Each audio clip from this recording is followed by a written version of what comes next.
الشيطان الرجيم يا أيها الناس اعبدوا ربكم الذي خلقكم والذين من قبلكم لعلكم تتقون الله أكبر الله أكبر الله أكبر لا إله إلا الله الله أكبر الله أكبر ولله الحمد.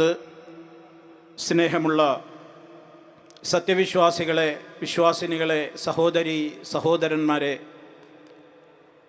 റഹ്മാനായ അള്ളാഹുവിന് അപാരമായ സ്തുതികൾ അർപ്പിച്ചുകൊണ്ട് അവനെ പ്രകീർത്തിച്ചുകൊണ്ടും വാഴ്ത്തിക്കൊണ്ടും ഈ മഹത്തായ സന്തോഷത്തിൻ്റെ ഈദുൽ അദ്ഹായുടെ സുദിനത്തിൽ നമ്മൾ നിസ്കാരം നിർവഹിച്ചു കഴിഞ്ഞതിൻ്റെ സ്വീകാര്യതയ്ക്ക് വേണ്ടി പ്രാർത്ഥിച്ചുകൊണ്ടും സംഗമിച്ചിരിക്കുകയാണ്. റഹ്മാനായ റബ്ബിനെ ധാരാളമായി അവൻ്റെ മഹത്വത്തെ വാഴ്ത്തുന്ന തക്ബീർ ധ്വനികളാണ് നമ്മൾ ഉരുവിട്ടുകൊണ്ടിരുന്നത്.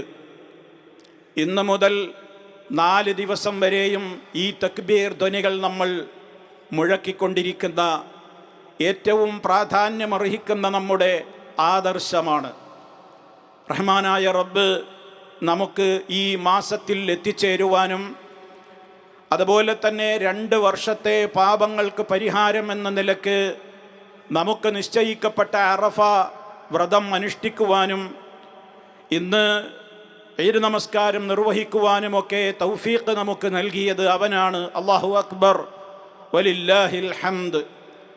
സഹോദരങ്ങളെ, നമ്മുടെ ജീവിതത്തിൻ്റെ വിജയം എന്ന് പറയുന്നത് പരലോകത്ത് നമുക്ക് വിജയിക്കാനാവുക എന്നുള്ളതാണ്.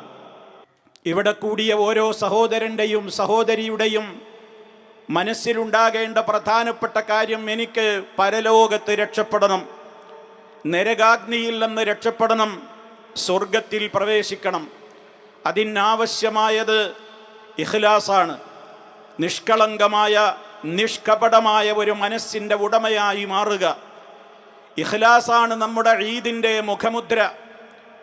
ഏതർത്ഥത്തിലും ഇഖ്ലാസ് ജീവിതത്തിൽ പാലിച്ച മഹാരഥന്മാരായ ഇബ്രാഹിം നബി അലൈഹിസ്സലാമിനെയും ഇസ്മായിൽ അലൈഹിസ്സലാമിനെയും അതുപോലെ തന്നെ അവരുടെ മാതാവ് ഹാജറ റളിയല്ലാഹു അൻഹയെയും ഒക്കെ സ്മരിക്കുന്ന ഈ പ്രത്യേകമായ ഒരു ഈദുൽ അദ്ഹായിൽ നിഷ്കളങ്കതയാണ് നമ്മൾ ഓരോരുത്തരും, അഥവാ ഇഖ്ലാസാണ് ഓരോരുത്തരും അവരവരുടെ കാര്യത്തിൽ പരിശോധിക്കേണ്ടത്.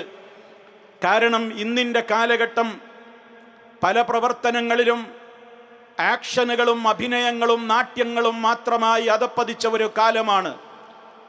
ആത്മാർത്ഥമായി പ്രവർത്തനങ്ങളിൽ ഏർപ്പെടുക എന്നുള്ളതിൽ നിന്ന് മഹാഭൂരിപക്ഷവും അകന്നു പോകുന്ന ഒരു സാഹചര്യത്തിൽ റഹ്മാനായ റബ്ബ് വിശ്വാസികളോട് സ്നേഹപൂർവം പറഞ്ഞിട്ടുള്ളത്, കൽപ്പിച്ചിട്ടുള്ളത് എന്താണ്?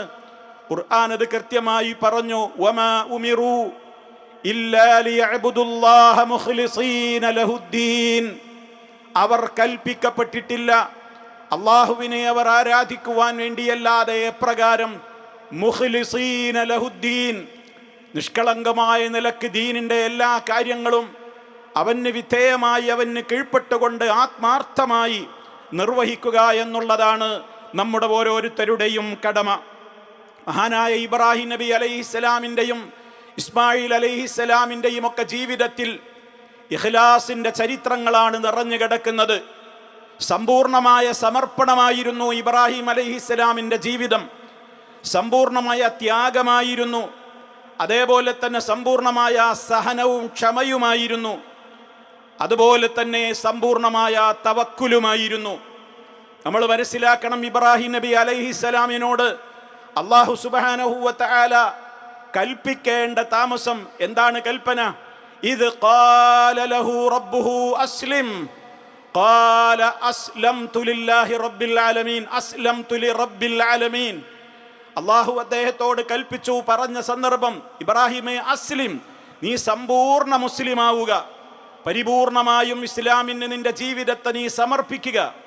മഹാനായ ഇബ്രാഹിം അലൈഹിസ്സലാമിന്റെ മറുപടി ഖാല, അവിടുന്ന് പറഞ്ഞു, അസ്ലംതു ലി റബ്ബിൽ ആലമീൻ, റബ്ബുൽ ആലമീനിന് സർവ്വലോക പരിപാലകനിതാ ഞാൻ സമ്പൂർണമായി സമർപ്പിച്ചിരിക്കുന്നു എന്ന്.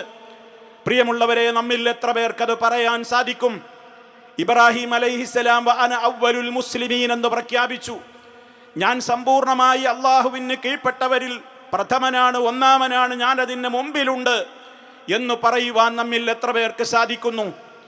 ജീവിതത്തിൽ ഇസ്ലാമിനെ ഏതെങ്കിലും ഒരു മൂലയിൽ ഒതുക്കി നിർത്തി ജീവിതത്തിൻ്റെ എല്ലാ മേഖലകളിലും നമ്മൾ കാത്തു സൂക്ഷിക്കേണ്ടതാണ് ഇസ്ലാമിൻ്റെ നിയമങ്ങൾ എന്നറിഞ്ഞിട്ടും എനിക്കും നിങ്ങൾക്കും താല്പര്യമുള്ള കാര്യങ്ങൾ മാത്രം ഇസ്ലാമില്ലെന്ന് നമ്മൾ കൊള്ളുകയും നമുക്ക് താല്പര്യമില്ലാത്ത, നമുക്ക് വിയോജിപ്പുണ്ടെന്ന് നമ്മുടേതായ മനസ്സ് മന്ത്രിക്കുന്ന പല കാര്യങ്ങളെയും അതിനെ തള്ളുകയും ചെയ്യുന്ന ഇരട്ടത്താപ്പ് നയമാണോ നമുക്കുള്ളതെങ്കിൽ സഹോദരങ്ങളെ, അത് നിഷ്കളങ്കതയല്ല, അത് കാപട്യമാണെന്ന് നമ്മൾ തിരിച്ചറിയണം. ഇബ്രാഹിം നബി അലൈഹിസ്സലാമിനെ കുറിച്ച് അള്ളാഹു പറഞ്ഞത് ഏറ്റെടുത്ത കരാറുകൾ മുഴുവനും പൂർത്തിയാക്കി എന്നാണ്. കരാറുകൾ മുഴുവനും പൂർത്തിയാക്കിയ ഇബ്രാഹിമിനെ നിങ്ങൾ സ്മരിക്കണം എന്നാണ് അള്ളാഹു പറയുന്നത്. അതേപോലെ തന്നെ രണ്ടാമതായി അവിടുത്തെ ത്യാഗം, ആ ത്യാഗത്തിന് നമുക്ക് സമാനമായ ചരിത്രങ്ങളില്ല. എല്ലാ അർത്ഥത്തിലും വലിയ പരീക്ഷണങ്ങൾക്ക് വിധേയമായപ്പോഴും ത്യാഗം സഹിച്ചു. തീക്കുണ്ടാരത്തിൽ എറിയപ്പെട്ടത് എന്തിനു വേണ്ടിയായിരുന്നു? സമ്പൂർണമായും ഞാൻ റബ്ബുൽ ആലമീനിന് സമർപ്പിച്ചിരിക്കുന്നു എന്ന തൗഹീദിന്റെ ആദർശത്തിന് വിരുദ്ധമായി സൂര്യചന്ദ്ര നക്ഷത്രാദികളെയും പ്രപഞ്ചത്തിന്റെ സൃഷ്ടാവ് സൃഷ്ടിച്ചിട്ടുള്ള സൃഷ്ടികളിൽ പലതിനെയും പൂജിക്കുകയും ആരാധിക്കുകയും അവയോട് വിളിച്ചു പ്രാർത്ഥിക്കുകയും അവയ്ക്ക് നേർച്ച വഴിപാടുകൾ അർപ്പിക്കുകയും ചെയ്തുകൊണ്ട് സർവശക്തനായ റബ്ബിൽ മായം കലർത്തിയ അവനിലുള്ള വിശ്വാസത്തിൽ കാപട്യം കലർത്തിക്കൊണ്ട് ഇഖ്ലാസില്ലാതെ വിശ്വാസ മേഖലയിൽ നിന്ന് വ്യതിചലിച്ച ജനതയോട് റബ്ബുൽ ആലമീനിനെ പരിചയപ്പെടുത്തി കൊടുത്തു എന്നതിൻ്റെ പേരിലായിരുന്നു ആ അഗ്നികുണ്ഡം ഏറ്റുവാങ്ങേണ്ടി വന്നത്. പക്ഷേ ആ അഗ്നികുണ്ഡം ഏറ്റുവാങ്ങേണ്ടി വന്നപ്പോഴും ഇബ്രാഹിം അലൈഹിസ്സലാമിന് വിജയമാണുണ്ടായത്. കാരണം അവിടുത്തെ മനസ്സിൽ തെല്ലും കാപട്യമുണ്ടായിരുന്നില്ല. സമ്പൂർണ്ണ ഇഖ്ലാസിന്റെ കേന്ദ്രമായിരുന്നു, നിഷ്കളങ്ക ഹൃദയത്തിന്റെ ഉടമയായിരുന്നു. അതുകൊണ്ട് പര്യവസാനം വളരെ വിജയകരമായി രോമകൂപത്തിനു പോലും പോറലേൽക്കാതെ അഗ്നിയിൽ നിന്ന് സുസ്മേരവദനായി മഹാനായ ഇബ്രാഹിം അലൈഹിസ്സലാം പുറത്തു കിടന്നു. നമുക്ക് മാതൃകയാകുന്ന ചരിത്രമാണിതൊക്കെ. അതേപോലെ തന്നെ അവിടുത്തെ സമ്പൂർണമായ സഹനം, ജീവിതത്തിൽ ആറ്റുനോറ്റുണ്ടായതാണ് ഒരു മോൻ ഇസ്മായിൽ അലൈഹിസ്സലാം എന്ന മോനെ. ആ നിലക്ക് തനിക്കൊരു ജീവിതത്തിൻ്റെ താങ്ങും തണലുമായി വരുന്ന വളർച്ചയുടെ പടവുകൾ കയറുന്ന കുഞ്ഞുമോനെ അറുക്കണം എൻ്റെ പ്രീതിക്ക് വേണ്ടി എന്ന റബ്ബിൻ്റെ കൽപ്പനയുടെ മുമ്പിൽ ഇബ്രാഹിം അലൈഹിസ്സലാം പതറിയില്ല. ബാപ്പ പതറിയില്ലെന്ന് മാത്രമല്ല, മകനായ ഇസ്മായിലിനോട് പറഞ്ഞു, റബ്ബിൻ്റെ ഇഷ്ടം ഇങ്ങനെയാണത്രേ മോനെ, നിന്നെ ബലിയറുക്കണമെന്നാണ്. ഇസ്മായിലിൻ്റെ മറുപടി, ഇഫ് അൽ മാ തുഅ്മർ, ഉപ്പ കൽപ്പിക്കപ്പെട്ടതുപോലെ അങ്ങ് പ്രവർത്തിച്ചോളൂ. സതജിദുനി ഇൻഷാ അല്ലാഹു മിനസ് സാബിരീൻ. പ്രവാചകരെ, ഉപ്പയോട് പറയുകയാണ്, താങ്കൾക്ക് എന്നെ സഹിക്കുന്നവരുടെ കൂട്ടത്തിൽ കണ്ടെത്താൻ സാധിക്കും, ഞാൻ പതറില്ല. ബാപ്പ വളർത്തിയുണ്ടാക്കിയ മകനാണത്. ആ മകൻ ബാപ്പക്ക് വിരുദ്ധനല്ല. ബാപ്പ പറഞ്ഞ ആദർശത്തിൻ്റെ ആ കൃത്യമായ അതിൻ്റെ ആത്മാവ് ഉൾക്കൊണ്ടുകൊണ്ട് പറയാൻ സാധിച്ചു. സഹനത്തിൻ്റെ നിഷ്കളങ്കമായ മുഖമായിരുന്നു ബാപ്പയും മകനും എന്ന് നമ്മൾ മനസ്സിലാക്കുക. നാലാമത്തെ കാര്യം തവക്കുലാണ്. എല്ലാം അള്ളാഹുവിൽ ഏൽപ്പിക്കുകയാണ്. ആര് കൈവടിഞ്ഞാലും റബ്ബൻ്റെ കൂടെയുണ്ടെങ്കിൽ എനിക്ക് നിരാശപ്പെടേണ്ടതില്ലെന്ന ശക്തമായ ഗുണപാഠം ആ തവക്കുലുകളിൽ നിറഞ്ഞു കിടക്കുകയാണ്. ഇബ്രാഹിം അലൈഹിസ്സലാം പൊന്നോമന പുത്രനായ കൈക്കുഞ്ഞിനെയും തൻ്റെ ഇണയായ ഹാജറയെയും മക്കായിലെ ഊഷരഭൂമിയിൽ ആരാരുമില്ലാത്ത പ്രദേശത്ത് ഒരു പാത്രത്തിൽ അല്പം വെള്ളവും അല്പം ഈത്തപ്പഴവും മാത്രം വെച്ചു കൊടുത്തുകൊണ്ട് അവിടെ പാർപ്പിച്ചുകൊണ്ട് മടങ്ങിപ്പോകുമ്പോൾ ഇബ്രാഹിം നബി അലൈഹിസ്സലാമിനോട് ഹാജറ റളിയല്ലാഹു അൻഹ ചോദിക്കുന്ന അർത്ഥവത്തായ ഒരു ചോദ്യമുണ്ട്. ഞങ്ങളെ ഇവിടെ തനിച്ചാക്കി അങ്ങ് പോവുകയാണോ? ആരാണിവിടെ ഞങ്ങൾക്ക് കൂട്ടിനുള്ളത്? മറുപടി വളരെ വ്യക്തമായിരുന്നു. ഒന്നും മിണ്ടിയില്ല, മൗനത്തിലായിരുന്നു മറുപടി.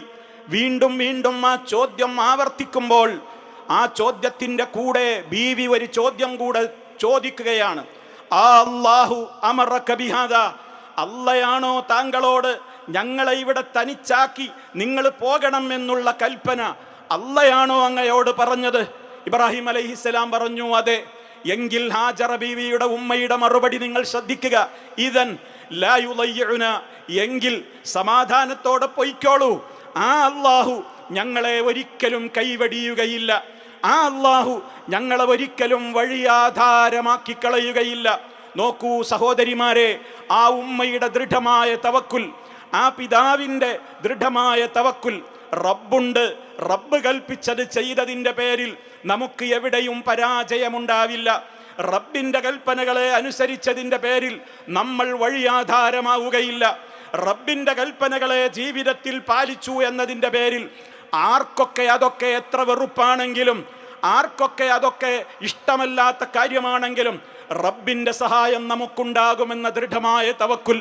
ലോകം മുഴുവൻ നമ്മെ കൈവടിഞ്ഞാലും അള്ളാഹു ഇഷ്ടപ്പെടുന്നുവെങ്കിൽ നമുക്ക് രക്ഷയുണ്ടെന്നും, അതല്ല ലോകം മുഴുവനെയും നമ്മൾ തൃപ്തിപ്പെടുത്തി അള്ളാഹുവിനെ വെറുപ്പിക്കുന്ന പ്രവർത്തനങ്ങളാണ് നമുക്കുള്ളതെങ്കിൽ പരാജയമായിരിക്കുമെന്ന ശക്തമായ ഗുണപാഠം ഈ മഹാന്മാരുടെ ചരിത്രത്തിലൂടെ ഈ ഈദുൽ അദ്ഹായുടെ സുദിനത്തിൽ ഇവിടെ കൂടിയ ഞാനും നിങ്ങളും വളരെ ശക്തമായ നിലക്ക് നെഞ്ചേറ്റേണ്ടതുണ്ട് എന്നാണ് എനിക്ക് ഈ അവസരത്തിൽ ഓർമ്മപ്പെടുത്തുവാനുള്ള ഒന്നാമത്തെ കാര്യം. രണ്ടാമത്തെ കാര്യം നമ്മൾ മനസ്സിലാക്കേണ്ടത്, അല്ലാഹു സുബ്ഹാനഹു വ തആല നമ്മുടെ ജീവിതത്തിൻ്റെ എല്ലാ മേഖലകളിലും ഈ നിഷ്കളങ്കത കാത്തു സൂക്ഷിക്കുവാനാണ് പഠിപ്പിച്ചിട്ടുള്ളത്. ഇഖ്ലാസാണ് എല്ലായിടങ്ങളിലും വേണ്ടത്. നമ്മുടെ ഇബാദത്തുകളിൽ, നിസ്കാരം, നോമ്പ്, ഹജ്ജ്, സക്കാത്ത് പോലെയുള്ള ഇബാദത്തുകളിൽ, നമ്മുടെ മാതാപിതാക്കളോടുള്ള ബന്ധങ്ങളിൽ, നമ്മുടെ ഇണകളോടുള്ള ബന്ധങ്ങളിൽ, നമ്മുടേതായ സഹജീവികളുമായിട്ടുള്ള നമ്മുടെ ഇടപെടലുകളിൽ കാപട്യമരുത്. ഒരാളോട് നമ്മൾ ചിരിക്കുന്നുവെങ്കിൽ ഉള്ളിൽ വിദ്വേഷം വെച്ചുകൊണ്ടാണ് ആ ചിരിയെങ്കിൽ അത് ഒരു വിശ്വാസിക്കൊരിക്കലും ഭൂഷണമല്ല. ഏതർത്ഥത്തിലും റബ്ബിന്റെ പ്രീതി മോഹിക്കുന്നുണ്ടോ, ഫഅ്ബുദില്ലാഹ മുഖ്ലിസൻ ലഹുദ്ദീൻ, നീ അല്ലാഹുവിനെ ആരാധിക്കുക. ഏകനായ അല്ലാഹുവിലേക്ക് നിന്റെ മനസ്സിനെ നീ നിഷ്കപടമായ നിലക്ക് തിരിച്ചു വെച്ചുകൊണ്ട്, നമ്മുടെ ലക്ഷ്യം അല്ലാഹുവാണ്. ഇലാഹി അൻത മഖ്സൂദി ഫഹബിലി ഖബൂലൻ യൂരിസുർ റിദ്വാന അന്നി. അല്ലാഹുവേ, ഇലാഹായ റബ്ബേ, നീയാണ് എൻ്റെ ലക്ഷ്യം, നിന്റെ പ്രീതിയാണ് ഞാൻ ആഗ്രഹിക്കുന്നത്, നിന്നെ തൃപ്തിപ്പെടുത്തലാണ് എൻ്റെ ബാധ്യത.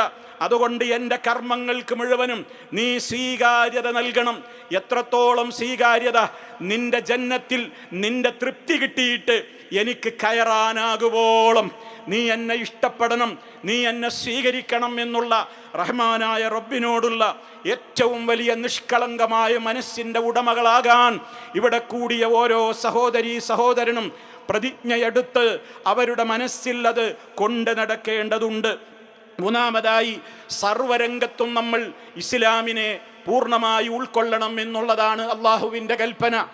സ്നേഹത്തോടെ അള്ളാഹു വിളിച്ചു പറയുന്നു, യാ അയ്യുഹല്ലദീന ആമനു ദുഖുലു ഫിസ്സിൽമി കാഫ വലാ തത്തബിഉ ഖുതുവാതിശ് ശൈത്താൻ. വിശ്വാസികളെ, നിങ്ങൾ ഇസ്ലാമിലേക്ക് പരിപൂർണമായും പ്രവേശിക്കുവീൻ. നിങ്ങൾ പിശാചിന്റെ കാലടിപ്പാടുകളെ പിന്തുടരരുതേ. ഇസ്ലാമിലേക്ക് പൂർണ്ണമായി പ്രവേശിക്കുക എന്ന് പറഞ്ഞാൽ വിശുദ്ധ ഖുർആനും നബി സല്ലല്ലാഹു അലൈഹി വസല്ലമും പഠിപ്പിച്ചു തന്ന ഇസ്ലാമിൻ്റെ എ മുതൽ സെഡ് വരെയുള്ള നിയമങ്ങളെ സമ്പൂർണ്ണമായി സ്വീകരിക്കുവാനുള്ള സന്നദ്ധത നമുക്ക് വേണം. ഞാൻ തുടക്കത്തിൽ സൂചിപ്പിച്ചതുപോലെ അവിടെ കാപട്യം കടന്നു വരാൻ അനുവദിക്കരുത്. എനിക്ക് താല്പര്യമുള്ളവരിടത്ത് ഞാൻ ഇസ്ലാമാണ്, എനിക്ക് താല്പര്യമില്ലെങ്കിൽ ഞാൻ ഇസ്ലാം അല്ല എന്നുള്ള ഒരു നയം നമുക്കുണ്ടായാൽ, പ്രിയമുള്ളവരെ, ദുന്യാവിൽ ഒരു പക്ഷേ 4 കാശ് സമ്പാദിക്കാനായേക്കാം, ദുന്യാവിൽ പലരുടെയും പ്രീതി നേടാനായേക്കാം, ദുന്യാവിൽ പല സ്ഥാനമാനങ്ങളും അധികാരങ്ങളും കിട്ടിയേക്കാം. പക്ഷേ റഹ്മാനായ റബ്ബിൻ്റെ കോടതിയിൽ നമ്മൾ സമ്പൂർണ്ണ സീറോ ആയിരിക്കും. അതുകൊണ്ട് ഇസ്ലാമിലേക്ക് പൂർണ്ണമായി പ്രവേശിക്കണം. ഇസ്ലാമിൻ്റെ നിയമങ്ങൾ ഏതൊക്കെ അള്ളയും റസൂലും പഠിപ്പിച്ചിട്ടുണ്ടോ അതെല്ലാം അംഗീകരിക്കണം. അതേത് മേഖലയിലും, നമ്മുടെ ആരാധനകളിലും സാമ്പത്തിക മേഖലകളിലും സംസാരങ്ങളിലും ഇടപാടുകളിലും ഇടപെടലുകളിലും സ്വഭാവങ്ങളിലും സംസ്കാരങ്ങളിലും ദാമ്പത്യ ജീവിതത്തിലും കുടുംബ ജീവിതത്തിലും മാതാപിതാക്കളോടുള്ള ബന്ധങ്ങളിലും എവിടെയും നമുക്ക് നാട്യങ്ങളുണ്ടാകരുത്, അഭിനയങ്ങളുണ്ടാകരുത്. ചിന്തിക്കരുത്. കറകളഞ്ഞ പുറത്തേക്ക് എന്താണോ ഞാൻ പ്രകടിപ്പിക്കുന്നതെങ്കിൽ അതായിരിക്കണം എൻ്റെ അകത്തുമുണ്ടായിരിക്കേണ്ടത്. അതാണ് സമ്പൂർണമായ ഇഖ്ലാസ് എന്ന് പറയുന്നത്. അതുകൊണ്ടേ പരലോകത്ത് രക്ഷപ്പെടാൻ സാധിക്കുകയുള്ളൂ. അതിൽ നിന്ന് നമുക്ക് വിഘാതമായി നിൽക്കുക പിശാചിൻ്റെതായ കുതന്ത്രങ്ങളാണ്. ആ കുതന്ത്രങ്ങളെ നിങ്ങൾ പിൻപറ്റരുതേ എന്നാണ് അള്ളാഹു പറയുന്നത്. ആഘോഷത്തിൻ്റെ ദിവസമാണിന്ന്. ആഘോഷ ദിവസം കുറച്ചൊക്കെ നമുക്കൊന്ന് മാറി നിൽക്കാം, ചില ചിട്ടവട്ടങ്ങളൊക്കെ നമുക്ക് വേണ്ടെന്ന് വെക്കാം എന്ന് ചിന്തിക്കുന്ന ആളുകളുണ്ട്. ലഹരിയില്ലാതെ എന്താഘോഷമാണ്. അതേപോലെ തന്നെ ഇത്തിരി തൻ്റെ ശരീരത്തിൻ്റെ സൗന്ദര്യ ഭാഗങ്ങളൊക്കെ മറ്റുള്ളവരുടെ മുമ്പിൽ പ്രദർശിപ്പിക്കാതെ എന്താഘോഷമാണ്. ഇങ്ങനെ മൂടിപ്പുതച്ച് നടക്കാനാണോ ആഘോഷ ദിവസങ്ങളിലെന്ന് ഉമ്മമാര് സഹോദരിമാര് ചിന്തിക്കരുത്. അതേപോലെ തന്നെ നമ്മുടെ ഏതൊരു കാര്യത്തിലും ഇന്നത്തെ ദിവസം പ്രത്യേകിച്ചും ഓരോരുത്തരും അവരുടെ കണ്ണും കാതും അതുപോലെ തന്നെ നാവുമൊക്കെ വളരെ കൺട്രോൾ ചെയ്യേണ്ടുന്ന ദിവസങ്ങളാണ്. നമ്മുടെ ആഘോഷങ്ങൾ സഹജീവികൾക്ക് ഒരിക്കലും ബുദ്ധിമുട്ടുണ്ടാക്കുവാൻ പാടില്ല. എൻ്റെ റബ്ബിനെ കുറിച്ച് ഞാൻ എന്താണോ പ്രഖ്യാപിക്കുന്നത് അതിന് വിഘാതമായതൊന്നും ഉണ്ടാവരുത്. ഇന്ന് തൊട്ട് 4 ദിവസം നമ്മൾ തുടർച്ചയായി മൊഴിയുന്ന അല്ലാഹു അക്ബർ, അല്ലാഹുവാണ് എനിക്ക് ഏറ്റവും വലുത്, എൻ്റെ ഇഷ്ടമല്ല. അതല്ലേ ബലിയിലൂടെ പോലും നമ്മൾ പറയുന്നത്. റബ്ബിന് ഇഷ്ടപ്പെട്ടത് റബ്ബ് പറഞ്ഞാൽ ഞാൻ ഒഴിവാക്കും, എനിക്കിഷ്ടമുണ്ടെങ്കിലും ഇല്ലെങ്കിലും ശരി എന്ന മഹനീയമായ സന്ദേശം ബലിയിലൂടെ നമുക്ക് കാണാനാകുന്നില്ലേ? നമ്മൾ ചിന്തിക്കണം. അതേപോലെ തന്നെ ലഹരി നുരയുന്ന ജീവിതത്തോടൊപ്പം മനുഷ്യർ എനിക്കെന്തും ചെയ്യാൻ സാധിക്കുമെന്നുള്ള ഒരു ബോധത്തിലൂടെയാണ് ആളുകൾ പോയിക്കൊണ്ടിരിക്കുന്നത്. മാറ്റം വരണം എന്നാണ് 4ാമതായി ഓർമ്മപ്പെടുത്തുവാനുള്ളത്. അതേപോലെ തന്നെ വരും തലമുറയുടെ കാര്യത്തിൽ അതാണ് ഏറ്റവും കൂടുതൽ പ്രാധാന്യത്തോടുകൂടി നമ്മൾ ഇപ്പോൾ ശ്രദ്ധയോടുകൂടെ കേൾക്കേണ്ടുന്ന ഒരു കാര്യം. മഹാനായ ഇബ്രാഹിം നബി അലൈഹിസ്സലാം വരും തലമുറയുടെ കാര്യം, വളർന്നു വരുന്ന ഒരു പ്രത്യേകമായ ജനറേഷൻ്റെ കാര്യം ഏറെ ശ്രദ്ധിച്ചു. അതിൻ്റെ ഉദാഹരണമാണ് ഇബ്രാഹിം നബി അലൈഹിസ്സലാമിൻ്റെ പ്രാർത്ഥനകളിൽ മുഴുവനും നിറഞ്ഞു നിൽക്കുന്നത്. തനിക്ക് വേണ്ടി പ്രാർത്ഥിച്ചപ്പോഴൊക്കെ തൻ്റെ അരുമ സന്താനങ്ങൾക്ക് വേണ്ടി, ഇനി വരാൻ പോകുന്ന മക്കൾക്ക് വേണ്ടി, പേരമക്കൾക്ക് വേണ്ടി പോലും മനസ്സിൽ വെച്ചുകൊണ്ടുള്ള പ്രാർത്ഥന.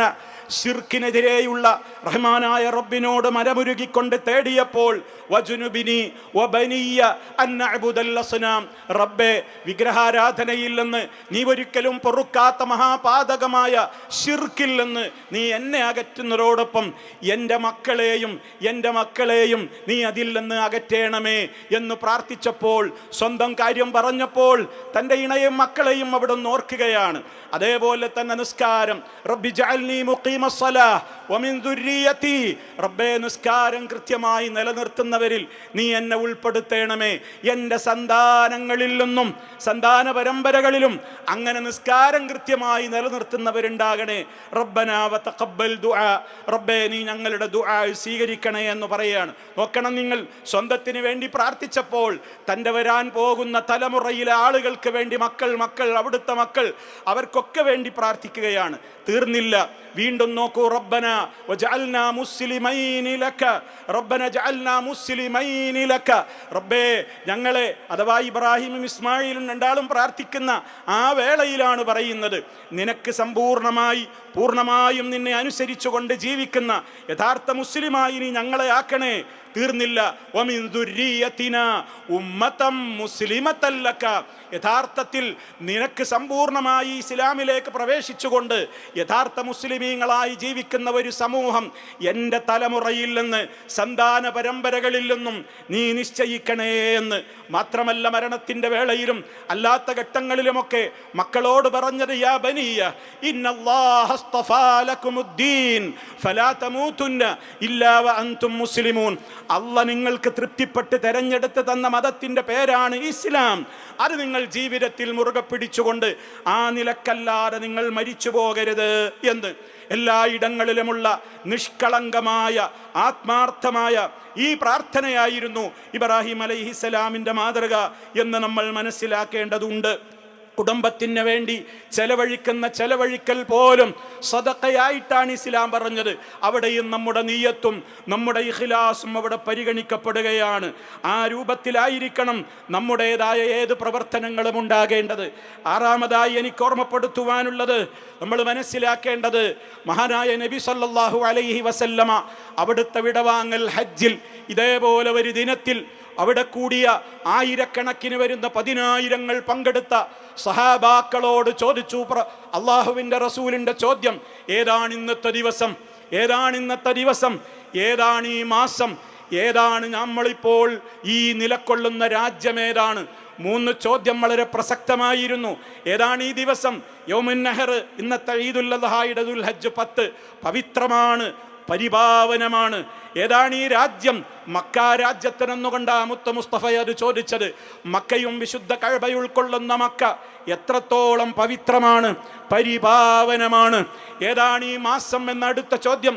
ദുൽഹിജ്ജ മാസം, പവിത്രവും പരിപാവനവുമായ മാസം.